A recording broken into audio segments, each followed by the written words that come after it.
right, welcome to the week, everybody. Good morning. Good morning. Let's see where we are going. This week is going to be a big week. We have an eclipse. The eclipse season is starting on Saturday, so we are going to look more into that this week. We have an eclipse in Taurus, which means the nodes of the moon are being activated.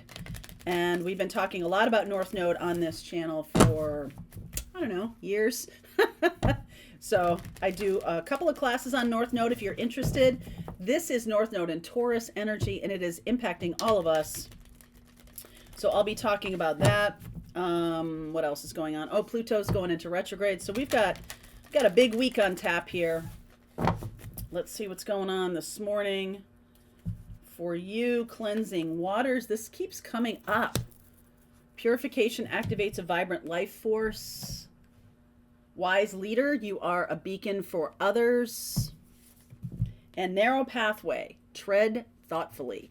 All right, so some of you are leaving an old life behind or an old lifestyle. Some of you are finally stepping into your worth and value. That's helping you shine your light more. We have been talking quite a bit about being in alignment with our mission and path. And it does feel a little bit to me like this Pluto retrograde may be forcing you to kind of look inside for your own things that are maybe blocking you from stepping into that path. All right. It is a healing energy. Pluto retrograde is about healing the inner child. So let's keep going here and see where we're going. Okay, Three of Pentacles underneath. Three of Wands. Queen of Cups. Lovers, Gemini energy here. Judgment, Temperance. There's Sag and there's Leo, the Sun card. Four of Cups, Seven of Wands, and the Page of Wands. All right, so this may not be for all of y'all, but there is a person coming in. You may have met them through some kind of endeavor that you feel deeply about. Some of you might have met this person through your church or through your any kind of activity that you have that's really heart-centered. Okay, that's where you're going to meet this person. I feel like there's going to be an awareness that it's time to choose love. So some of you could just be choosing love in terms of your mission and path. Some of you have been resisting this path for quite some time.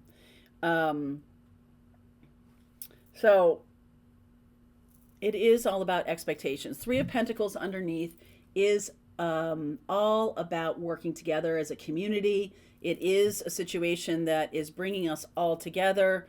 So some of you could be resisting this. Some of you could be feeling that you are being asked to do something that is outside of your comfort zone. Okay? And some of you could, the others of you, whoever this is about love, whoever is resonating with the reading about love, the expectations you have for a love relationship, that might be something that is being asked of you to look more deeply at. So what are your expectations? What do you think happens in a love relationship? What do you expect of the other person? What do you expect of yourself? And there may be some opportunity here this week to really get more in alignment with true love. Instead of the thing we think it is, let's move into what it could be. The highest level of love, the highest expectation that you have of love. And I think right away it's going to trigger some of you to be like, oh, no, that can't happen. I've had these kind of pie in the sky feelings about love for a long time, and I keep getting blown out by them. I think what's being happening here is there's a portal shift. There is a moment in time when the choice to activate a higher version of love is the right thing. Now, in the past, would it have been the right thing to activate a higher version of love? Would it ever have been the wrong thing? No, it's never the wrong thing. But I feel like there's a person that's on that path with you. Gemini, Leo, Sag. In the past, they have been resistant, you have been resistant, and now your expectations, there's something about clearing here. Some of you have cleared your expectations. Some of you have had third parties in the past, and that's how you believe love has treated you, or something like that, like it's an out there thing, like it's, someone else doing the doing the work of manifesting for you, or something like that. It's really not. It's you manifesting. And if you're manifesting in a higher vibration, I feel like this is about communal, some kind of elevating the vibe in the collective. Okay? And that we are all being asked to focus on what we want to create based on based on what our values are. What do we want to create? And then really going, okay, that can happen for me. So you may value true love. You may value collaboration. You may value stepping into your power and your mission. But then if you manifest based on, oh, this can never happen, it never does. And that's what's being asked to shift this week. Okay? I do feel like there's a message coming in that really kind of turns you around. The Judgment card, the Page of Wands. Let me get clarity around that.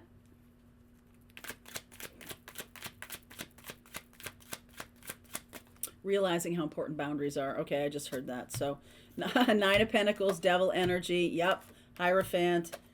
Eight of Cups, Wheel of Fortune, and the Knight of Swords. I feel like you're finally seeing through your own self-confidence, through your own manifesting, or your own stepping into your own power. You're manifesting differently when you manifest from a higher vibration. You're not manifesting out of a sense of lack, like I don't have this in my life and I want this in my life. You're manifesting more from a position of self-love, position of self-confidence. Nine of Pentacles. I just find it stunning how undervalued the superpower of self-confidence is. I find it stunning that it's like, okay, self-confidence, wah, wah, wah. People are self-confident are like braggadocious, or they're verging on narcissistic or something like that. There's a tethering of self-confidence and power to narcissism in everyone. Like it's everyone does have the capacity for narcissism. Everybody has a little bit of it in you. Otherwise, you'd never get out of bed. If you never did anything that was of your self-interest, you wouldn't do anything. So now it's like, okay, how can I manifest in my own self-interest without it being a narcissistic endeavor? Well, first of all, narcissists don't have any empathy. True narcissists don't have any empathy for anyone else. And that can be warding empaths off of the self-confidence trail, because they feel they've dealt with so much narcissism and so much toxicity that the opposite must be better. And I'm here to tell you that everyone needs some capability of doing things that are good for them, and not just because they're good for others if you're stronger, but that is true. You're better for others if you're stronger, if you're self-actualized, if you've done things that are good for yourself. But also because, you're kind of, you're investing in that level of self-confidence does bring up other people just by being around you, just by shining your light. Other people are positively impacted when you're in higher vibration. They are. You don't really have to do anything. Some of you are deciding to manifest love. Okay, we're talking about the new moon in Taurus. this April 30th, and new moons are about manifesting. Taurus is ruled by Venus, which is Venus also rules Libra. So it is that energy of love and self-love and what we value, things we value. And so I feel like some of you who are empaths have opted not to choose anything that has the slightest whiff of self-interest or the slightest whiff of I'm being selfish. Some of you have had a lesson growing up that to do anything for the self is selfish. Selfish gets a bad rap sometimes, right? It's all about degrees. It's all about being able to have empathy for other people. It doesn't make, just because you do something for yourself doesn't make you a narcissist. Just doesn't. There's a whole range of other stuff, okay? I feel like what's happening here is you're finally, there's Taurus energy here too. You're finally like overcoming that mindset that I'm talking about, which is, oh, okay, it's not selfish for me to do things for myself. In effect, I become a better steward of my own magic in the world. I become a better conduit. I become a brighter light if I am doing these things. And that allows you to move forward. There's something here that I see some blocks here around love because of a pattern of dealing with toxic partners. So there's just this assumption that all love is going to walk you through this valley of death around toxic partners, because you might feel like you are unable to spot them or unable to block them or unable to identify them and act accordingly in service of your own health and well-being. And I feel like that has been blocking love, because there might be this feeling like, well, I just keep pulling these narcissists to me, so I'm just going to block love and that's going to take care of that. But that's not really what's being asked of you. What's being asked of you is to walk toward the thing that you're most afraid of. And it's possible that for some of you, it is about love. For some of you, it is about, big success or taking big risks or putting yourself out there and realizing that you have more power than you think. 9 of Pentacles, you have more power and control than you think. And letting yourself be in that energy, letting yourself be in that power.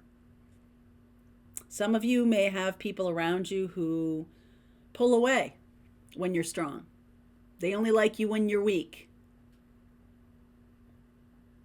You know what I'm going to say, right?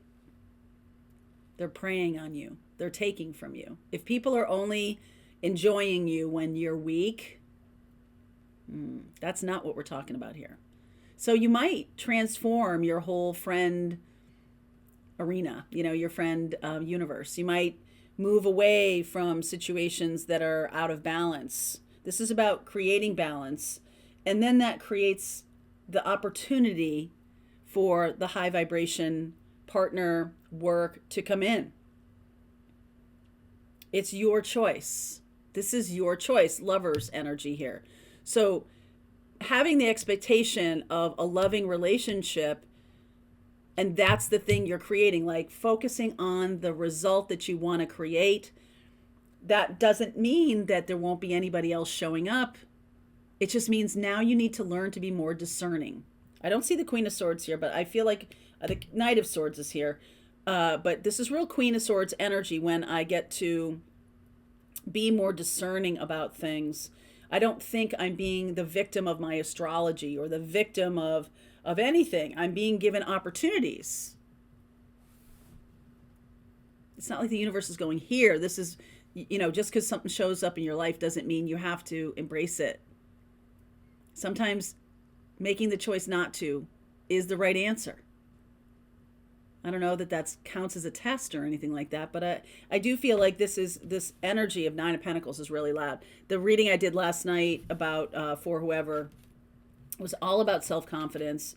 And I'm seeing here that there's definitely, when you embrace it, when you realize that you're the one in power instead of things are happening to me, I'm able to allow things in and then be able to pick and choose. Powerful. Okay. I see Sag and Pisces, Taurus, Capricorn, Leo, Gemini. All right, so there's likely some messages for those signs, Sun, Moon, Rising, and Venus in the extended. I'm going to keep going. If you want to continue on with me and see how this unfolds, there's a link below. For those of you in our Pathfinder group, rest of the reading starts right now.